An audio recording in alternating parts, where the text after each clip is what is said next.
Hey everyone, Jennifer here, and you're listening to me and Sully talk about Black Ops toys and other small business topics in this episode of the Black Ops Toy Story show. This episode is available on YouTube and YouTube Podcast. All right, here we go. Hi everyone. Hi everyone. Sully and Jennifer here Yep. from Black Ops Toys. Yes. Yes. So, had a busy couple of month. Busy month. Busy.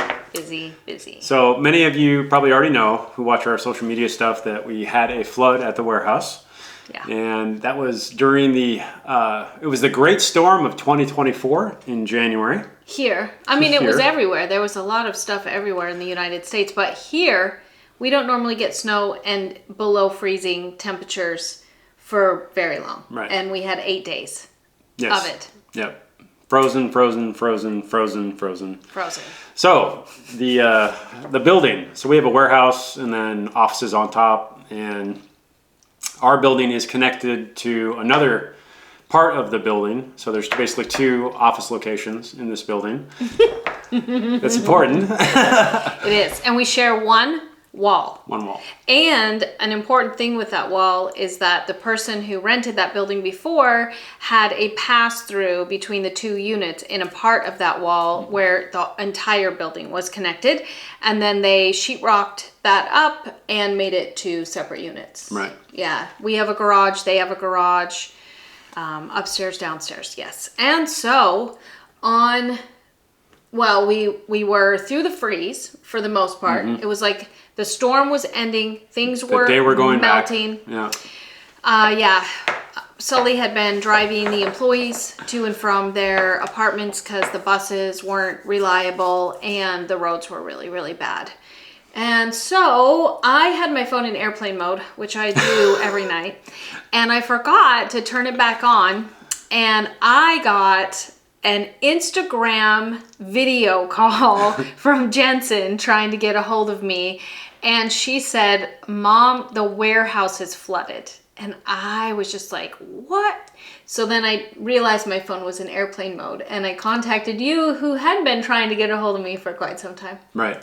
So, Yeah. So the way it worked out, the fire sprinkler system in the very top left of the building. The other unit burst from the ceiling. Right. And basically fire was called and They turned off the sprinkler system. right. The fire department. Right. Yeah. But in the 45 minutes to an hour that sprinkler was burst, it burst out the whole ceiling, sheetrock, insulation, everywhere. Everything. Like water just came from the ceiling and in gushes went down through the ceiling, and then it went all the way down the stairs into every office on the way to the stairs. Yeah. All the way down through their garage and then into our building. Yeah. And we walked in with about 3 inches of water on the ground. On the floor. On most of the downstairs, which is large. Yeah. A little more than half the unit. And so it's where we work. The water came along the second floor and mostly down that wall and ended up really coming through that patched up pass-through area. And we have video from our employee when he walked in. So,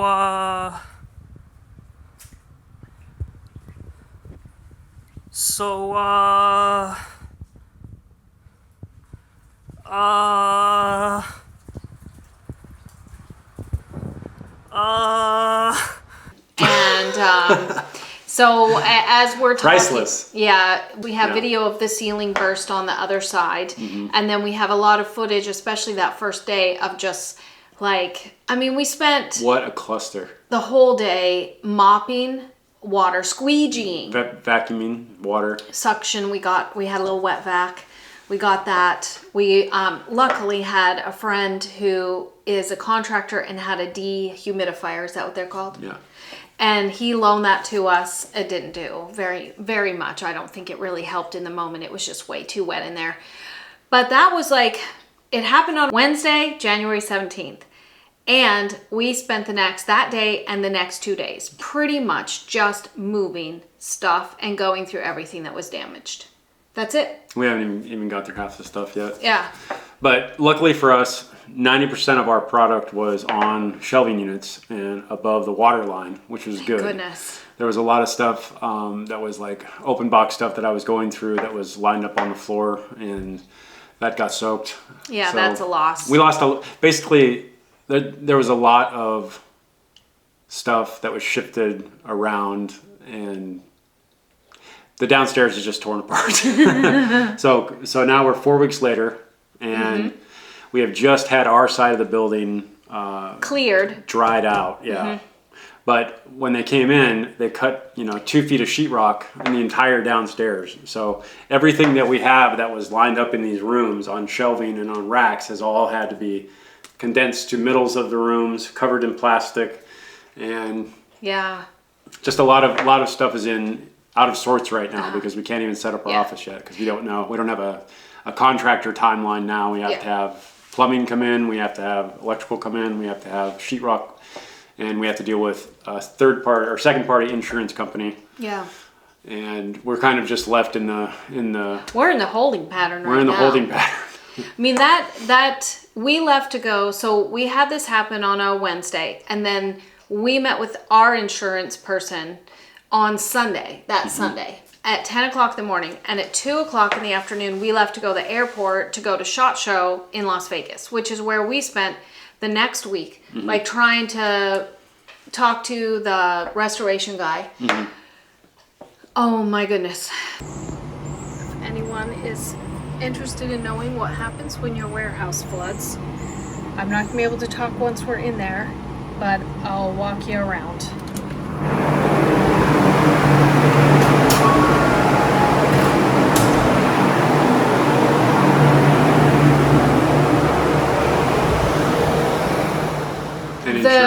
Insurance, the sheer amount of stuff that is required for restoration when you have water damage is mind-boggling, and beyond anything that I even thought. Like both bathrooms downstairs, the vinyl had to be ripped up. The toilets are outside, because there's a vapor barrier, which I'm guessing that means it protects the vinyl from the concrete, right?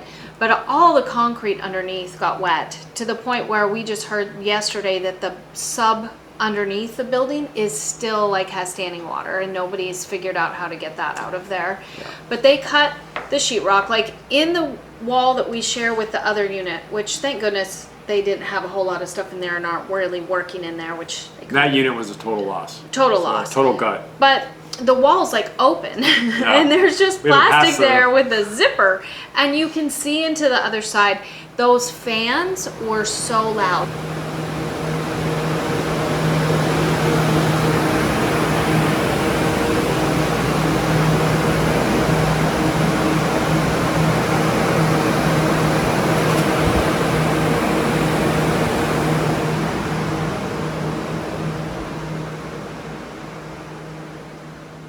There was these, oh my gosh, 20 drying fans, industrial size, all over the downstairs. It sounded like a hurricane in the building the whole time you were in there. And then we had orders come in, which thank you so much, and we appreciate it. And just picking in the downstairs room and finding mint in box when all of the shelves were put together, it's like Tetris trying to find trying to get stuff out. So now we have we're shipping orders out pretty regularly now. Much we're able to find more stuff, but we can't set up yet, right? Because we have to have new carpet put in, we have to have all these contractors come in, and we have no timeline on when that's going to happen. Electrical, plumbing. So we can't actually set up to work function downstairs. Everything that was downstairs has been moved upstairs. And my office is now centralized packing room. Yeah, and we had another side that was, for 3D and some extra stuff that was, approaching not empty, but definitely emptier. And now it's just everything's up there. All the employees are up there, shipping station, customer service, taking pictures of new product, breakdown, reloads, everything is upstairs. Yes, it's a conundrum. Yeah, it's it's quite something. And that was zippered off too, Right. that part. I mean, when our employee walked in with the water, there were floating surge protectors all over the place. Like the water just lifted them up and they were just floating. So we lost, those. We lost a couple computers and monitors and some stuff like that. But in the video, when you see it, he's walking in his bare feet. And when I saw that, I was like, oh my gosh, you could have gotten electrocuted. And he realized that after the fact and went and got his shoes. But yeah, we've taken some videos as we go. It's a process. It's insane. And there's no end in sight. No. And so we have no idea how long our building is going to be open. None. Yeah, just no idea about anything. Yeah, like open with all the sheetrock and the walls. Like you can look in the door and you can see all the way through to like the bathrooms from the front part of the building because all the sheetrock's cut off everywhere. And yeah, we don't have any clue how long it's going to be before someone comes in and fixes a sheetrock, checks the plumbing, the electrical, carpet's going to be insanity because anything we set up, we're going to have to move out of the way again and then reset up the whole thing again. A whole bunch of shipping stuff outside in a storage. In a trailer. Yeah, right now. So, anyway. So that's what's been going on with us. SHOT Show was a fantastic experience. Very good experience. Yeah. If even a tiny little bit of the really cool stuff that happened there comes around to fruition to be a project or an action figure project or a parts project, could have some epic stuff coming. Amazing. Yeah. Absolutely amazing. That was fun. Yeah. The HRT pre-order did very well. Yeah. Really well. And you were so brave. That's exciting for me because this was like a huge, heavy investment to try and get 1/6 scale in front of real gear manufacturers and show them about our industry and how we think it could work well with the real gear manufacturers. Because so many people thought it was super cool, right? They'd never seen this stuff before. And for me, that's super exciting because now these real guys, these real operators, these real gear manufacturers have this thing in their hand and they're like, wow, there's potential here. This is really, really cool. So super stoked about that. Lots of good stuff. I hope is gonna be 2024, 2025. Yeah. And stay tuned for warehouse stuff. If we have any new things that come up, like as a carpet, I can imagine carpet and sheetrock are going to put a little crimp in our style right now. As far as like what we're able to do and find, and we'll keep you posted on social media, and I'll have announcements go up on the website. There is one currently right now about slowing shipping time. We're going to take that down because we're doing pretty good. But when it happens like that, we have to slow down again. We'll let you know. We'll let you know for sure. Yeah. I think that's it, right? Yes. So the great flood of 2024. Right. Follow us on our journey through. Restoration. Restoration. And subrogation and all kinds of words that we are learning in this process. Yep. Yeah. So that's where we sit and that's where we're at. Yeah. Thanks for watching. Stay tuned. Follow, like, subscribe, share, ring. Thanks. Thanks for listening. If you like this episode, please share the show.